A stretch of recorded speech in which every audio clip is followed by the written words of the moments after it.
guys in the dark.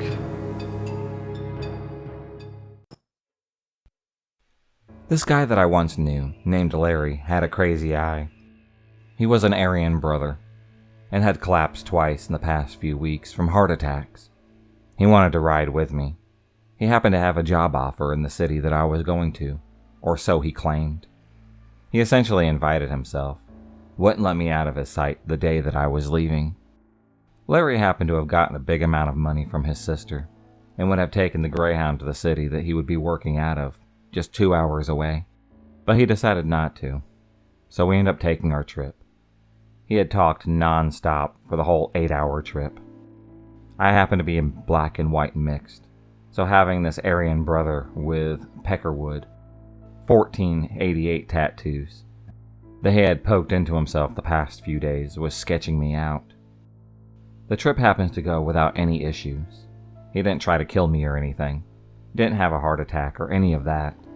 The only weird thing was that he point blank asked me how much money my mother had given me, to which I had evaded that conversation, and told him just enough to make the trip. Then we finally make it over the final pass. We're about 15, maybe 16 or 17 miles from the city. He gets a call from his boss. They decided to leave to the city that was originally 2 hours away from us. He starts getting very angry. He starts putting the guilt trip on me. I maintain composure. I try to help him out the best that I can. We went to the Greyhound bus. I'm pretty sure that he talked to nobody. But he needed $158 for a ticket. The hotel that he apparently had reservations at fell through. He tried to get some money out of me. I did have about $70 left, but I didn't tell him that I had that. I offered to take him to the homeless shelter. He wanted to go to the Flying J, which he claimed they would let him stay there. He kept guilt-tripping me, wanting to stay the night on my mother's couch, telling me that he would just figure it out tomorrow. I'm just thinking, nah, dude.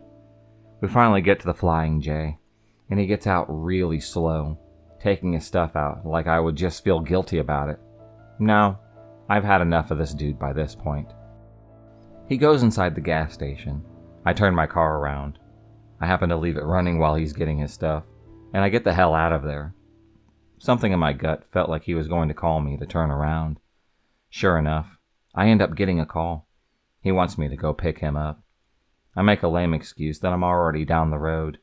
He's pleading, and then he hangs up on me. I go to my dealer. I get an eighth of weed. Go home a few cities over. I go toke up, and a feel of relief washes over me. Finally being home, away from this crazy dude. I didn't hear from him until a few days later. He happened to call my phone, but I didn't pick up. If he's back at that shelter, when I go back, it's really going to be awkward for me and him. I had met this guy at the homeless shelter. I'll call him Tim. I had a car, and him, and another friend, Jack, just wanted to take them for a few states over. They would pay for the gas the whole way there, and for me to get back, because it was almost harvesting season.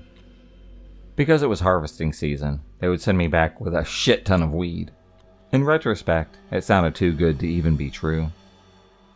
Jack happened to be the one with all of the money, and he ended up bailing. Tim still wanted to go, though, so we ended up leaving. He kept telling me that he would give me the gas money.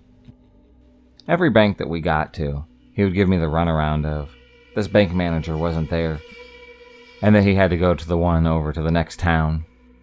He didn't have his ID on him, but we kept on going. No bank in the next town, he said. There should be one. Mind you, by this time, I was almost out of gas. My mother had to help me with a tank full of gas so that we could keep going. We kept on driving, and finally got to where my mom happened to live. Same excuses. No ID. The bank manager would be busy for the next few hours. At this point, he said his mom would Western Union me the money in just a few hours.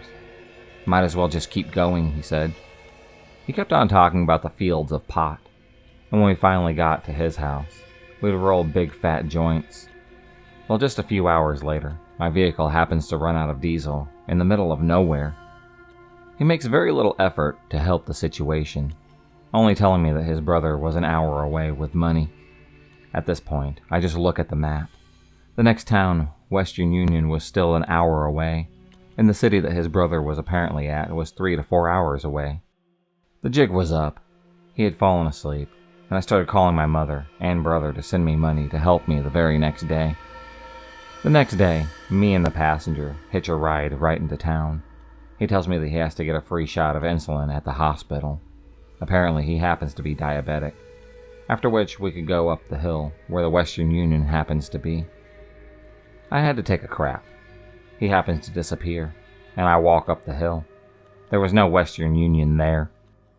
So I got me a gas can, 6 gallons of diesel, and I had to wait 2 to 3 hours before someone was willing to even give me a ride all the way back to my car. It took me forever to put 6 gallons in, and my vehicle almost didn't start at that time.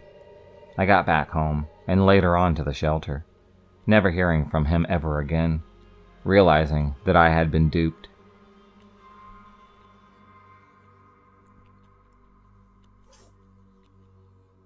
So back in 2007, I found myself working as a bartender at a now-closed pub in my hometown. Not a job that I particularly liked, but it did pay the bills. At this time, they had hired a new kitchen manager that we all simply knew as Kearney. Kearney was a pleasant enough man, mostly keeping to himself, but always stayed late to help the barman do our closing duties, so we all kind of liked him. In town, Kearney had yet to find a place of permanent residence, and I had recently lost my tenants, so someone suggested that he ask me. He was considerably older than the tenants I usually took in, but having a streak of bad luck with them my own age. I thought an older man with a nice steady job may be a shift in the right direction, so I agreed. Kearney wasted no time and followed me home that very same night, only he wasn't alone. Lawrence, the boyfriend of Kearney. Honestly, I hadn't even realized he was gay up to that point, but was water off my back nonetheless.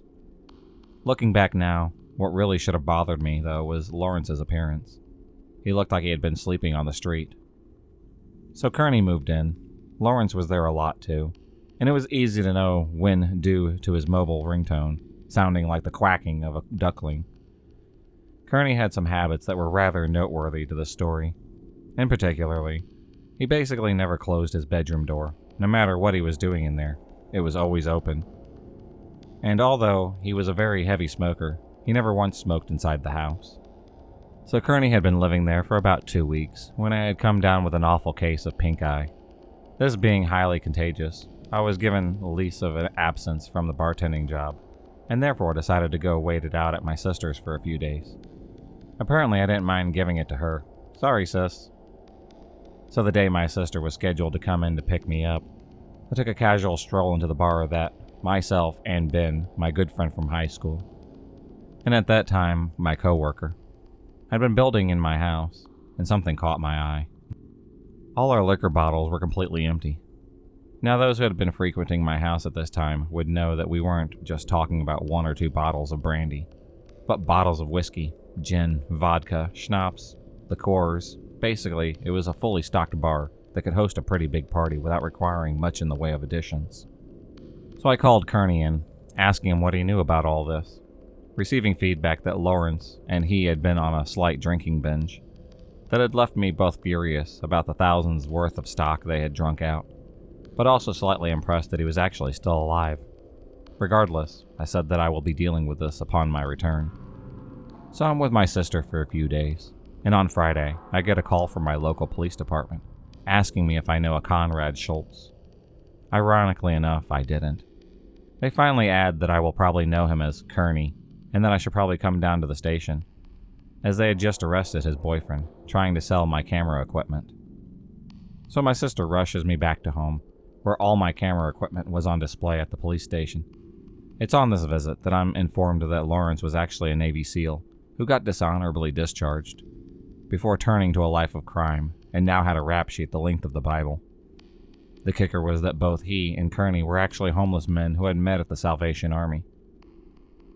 So Lawrence is in jail, and my sister drops me off at home, more or less the same time that Kearney gets home as well. Based on Kearney's account of what had happened, he had turned Lawrence in himself, as he couldn't allow Lawrence to do to me what he was trying to do. Although I had appreciated his sacrifice, I still told Kearney that he would have to go, having been the overall cause of all of this, however, not wanting to leave the man homeless. I gave him until the end of the month to make sure that all of his arrangements were met. So Monday comes, and having just completed staff meeting, I walk home to encounter a very much free Lawrence sitting on the sidewalk across my house, watching it. I confront Lawrence as to why he's there, and he tries to apologize before begging for money. Rather out of character, really. I dismissed him without giving him a cent. Now I go back to the previous night. See, I had mentioned the staff meeting for a reason, as it was at that meeting that we ended up getting a sizable list of liquor bottles that we had gone missing from the storeroom, leaving us all suspecting each other. I, however, would not have to wait long to figure out who the real culprit was, as a few days later I opened the garage bin in my kitchen to see the missing bottles, all empty and staring back at me. I decided to sit on this information for the time being, although I did photograph it, just in case I needed evidence later. I had also called over Ben to inform him of the developments. As this was quickly becoming a detective game, we decided to enter Kearney's room to search for further evidence. Nothing of significance in there, with one exception: 2 single photographs of Lawrence before he had turned into the homeless version of Lex Luthor or Charles Xavier. Actually, there were several of Lawrence's things still there, but as Lawrence had spent a lot of time there before the incident, I accepted this as normal. Now I should also add that I had mentioned Lawrence's release to Kearney, and had told him that if I even suspected they were still seeing each other, I would throw him out of the house myself. Only a few days would pass before this came into play. On this particular night, I had been bartending again, and Kearney had constantly been stopping by the bar to help himself of draught glasses half full of wine and full of Coke, which he would go drink outside the restaurant. We confronted him about this, but as he currently pointed out, he was still a manager, and we had no right to tell him what he could or could not do. On his 4th trip, however, I had grown suspicious and decided to follow him outside, where I encountered Lawrence sitting outside sharing the half Coke, half wine concoction with Kearney.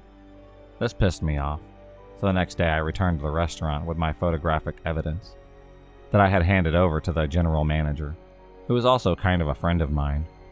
Although I hadn't physically seen it, I had heard the confrontation through the office door when he fired Kearney.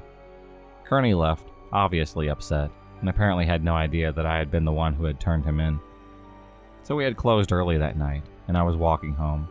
Going past the high school, I saw Kearney coming from the opposite direction. He walked right past me, literally only saying 2 words: "I'm scared," before disappearing into the darkness. That would be the last time that I would ever physically lay my eyes on Conrad Schultz. So we reached the final week before Kearney's eviction was to take place. Ben had come to stay with me for that duration, as we both wanted to monitor the situation and make sure that nothing else had happened. It was in this week that Kearney's behavior suddenly changed. He was constantly smoking in his room, and his door was closed 24/7. In fact, neither Ben nor I caught so much as a peek from him in that entire last week, which we hadn't thought much of at that time. So the day of Kearney's eviction comes around. Ben had gone home for a few hours, and I finally hear Kearney's bedroom door open. Someone walks out of the room, opens the front door, and leaves. I follow him outside, but somehow he had already completely disappeared. What was left, though, was his house keys, indicating that he obviously wasn't planning to come back. I took a look at the keys, noticing something pretty strange. Although the correct keys were all on the keychain, there were also several that weren't mine. Why would he leave me the wrong keys? I remember myself thinking as I walked into his room. His room was a shock, not because of the state that it was in. The two had broken his bed in an act of wild monkey sex, but I had known about that already. As I said, he never closed his damn door.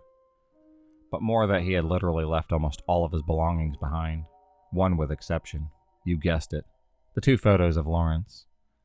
Upon further investigation, I suddenly realized that all traces of Lawrence ever there had completely vanished, with all of Kearney's stuff left behind. There was one thing of Lawrence's behind, though: his duckling ringtone, which it turned out hadn't been so much a ringtone as an actual duckling, which now strolled around casually in the vacant bedroom. We named him Neville. So Ben returns and gets updated about the developments, both of us thinking the way he left was rather weird. Of course the whole thing had been weird, It was only when I asked the infamous question that all this became a conspiracy theory. Did you ever actually see Kearney in this last week? It was to our shock that we realized that neither of us had. Suddenly putting puzzle pieces together. The changing habits, Neville the duck, the wrong keys, only Lawrence's stuff being gone. It was too great discomfort that we both asked the question, who had really been living in our house that last week? During the next few days, Ben and I went on a mission, searching the town, crawling to drain pipes, trying to find any traces of Kearney's whereabouts. But they all added up to nothing. Conrad Schultz had simply vanished off the face of the earth. That wasn't the case with Lawrence, though. No, he was still around, having made some new homeless friends. We encountered him several times begging on the streets. I asked him every time, "Where's Kearney?" But he just acted like he had never heard of him. The last time I would see Lawrence was across from work, attempting to break into a car. I had called the police on him, and they had arrived rather quickly, arresting him right on the spot. While he was being led away by the police, I shouted after him one last time, "Where is Kearney, Lawrence?" But he just ignored me and let the cops drag him away. The next day I filed a police report, reporting Kearney as a missing person, and suggested that Lawrence may know something about it, but nothing ever came of it. So Lawrence, I don't know if you did something to Kearney or not, but if you did, I really hope that you get caught for it. So back when I was 19, after a few weeks of homeless nights, I was approached one evening by a man dressed as a priest. At this point, I had no idea if he was a priest or someone out to just deceive me. Being wary of the priest outfit, I straight up told him that I had no interest in talking about God. What he said next had stuck with me ever since. "I'm not here to talk about God. I'm here to make sure that you are safe." We talked for quite a while, until it was dark, and that's when he offered me a bed for the night. Alarm bells were going off in my head, but he seemed genuine, so I went with him. He drove me to a house in the suburbs and asked me to wait in his car while he spoke to someone that he knew.